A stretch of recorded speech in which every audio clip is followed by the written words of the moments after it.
21 mars 2022 touche à sa fin, nous vivons une époque singulière. Les dépenses publiques et les déficits budgétaires, alimentés par des taux d'intérêt historiquement bas et une pandémie mondiale, sont hors de contrôle dans la plupart des pays développés. L'argent est gratuit depuis quelques années, ce qui stimule la demande et la consommation et pousse à la hausse les prix des biens durables, des logements et des matières premières. Alors que les gouvernements ont décidé de distribuer l'argent directement aux consommateurs et les ont encouragés à dépenser au cours des 2 dernières années, les contraintes d'approvisionnement liées à la pandémie ont également restreint la disponibilité de tous les biens et services. Pas étonnant que l'inflation galope à des niveaux jamais vus depuis les années 1980. Le monde choisit maintenant son camp dans la guerre qui oppose depuis 5 semaines la Russie, l'agresseur non provoqué, à l'Ukraine. Presque tout le monde soutient l'opprimé, l'Ukraine, puisque Vladimir Poutine a une fois de plus menti sur ses intentions hégémoniques et a envahi son voisin. Or, la puissance militaire de la Russie, que tout le monde, y compris Poutine, semble avoir surestimée, semble jusqu'à présent ne pas faire le poids face à la ruse et au courage des Ukrainiens, fiers et déterminés, et de leurs dirigeants héroïques sur le champ de bataille, particulièrement par Volodymyr Zelensky. Ils se battent pour le droit de vivre librement et pacifiquement dans leur propre pays souverain. Ils montrent l'exemple alors que les images positives et édifiantes se font rares. Ces manchettes, ainsi que d'autres, sont suffisamment perturbantes pour nous faire croire que le monde se trouve aujourd'hui au bord d'un gouffre. En réalité, les marchés escaladent un mur d'inquiétude. Le S&P 500, qui regroupe les 500 plus grandes sociétés publiques des États-Unis, n'a cédé que 5,97 % depuis son sommet historique de 2021.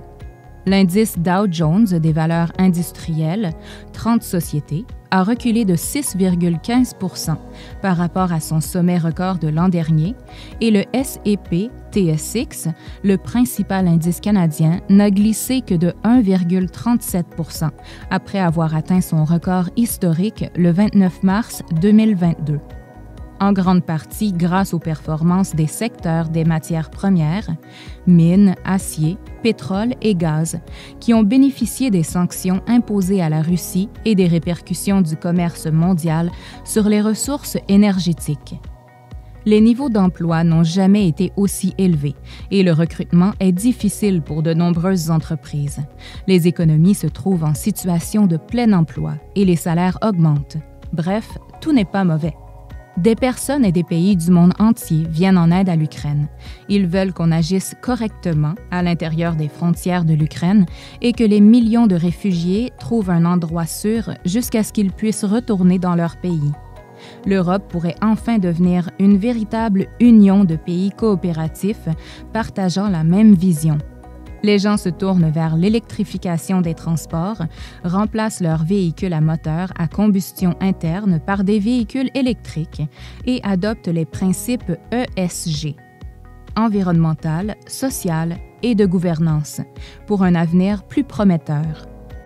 À l'échelle mondiale, nous espérons tous un avenir meilleur pour nos enfants, pour autrui, pour nous-mêmes. Presque tout le monde méprise et rejette la violence, l'anarchie et l'injustice, même si cela ne fait pas la une des journaux. Certains attendent avec impatience le paradis dans l'au-delà, mais nous voulons tous, pour la plupart, notre petit coin de paradis paisible ici-bas. La question que nous nous posons souvent est la suivante. Est-ce que nous avons les moyens de nous permettre notre coin de paradis pour le reste de notre vie?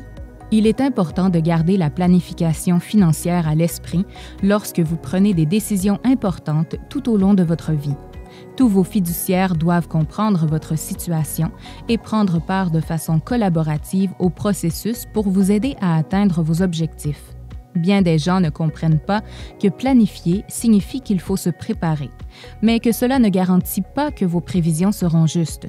Une des faiblesses de la planification financière est que vous utilisez un taux de rendement arbitraire et que vous vous projetez dans l'avenir. Non seulement vous prédisez l'avenir, mais vous supposez également que l'économie mondiale va croître à un rythme régulier, sans incident ni imprévu en cours de route.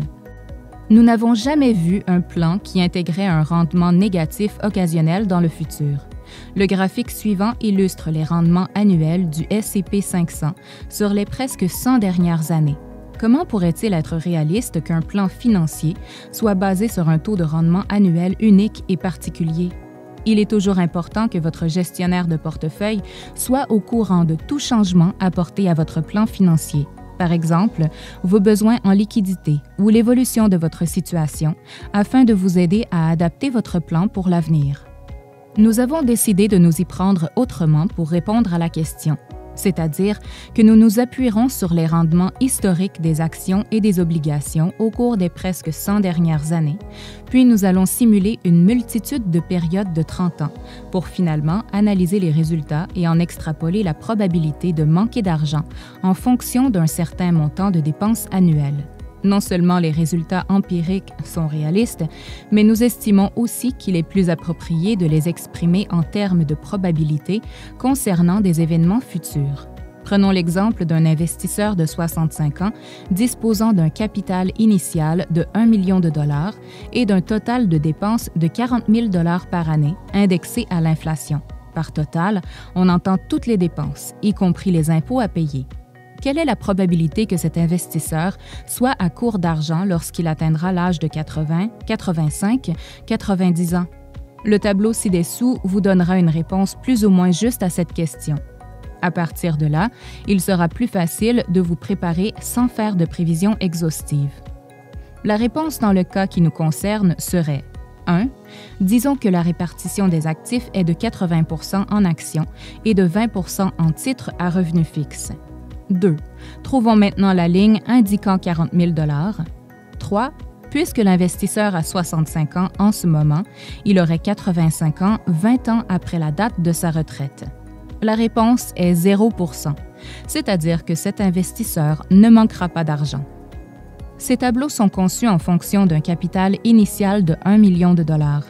Ils sont toutefois modulables en fonction de tout capital initial voulu. Par exemple, pour une situation prévoyant un capital initial de 3 millions de dollars, il suffit de multiplier la première colonne par 3, c'est-à-dire que les 40 000 dollars deviendront 120 000 dollars.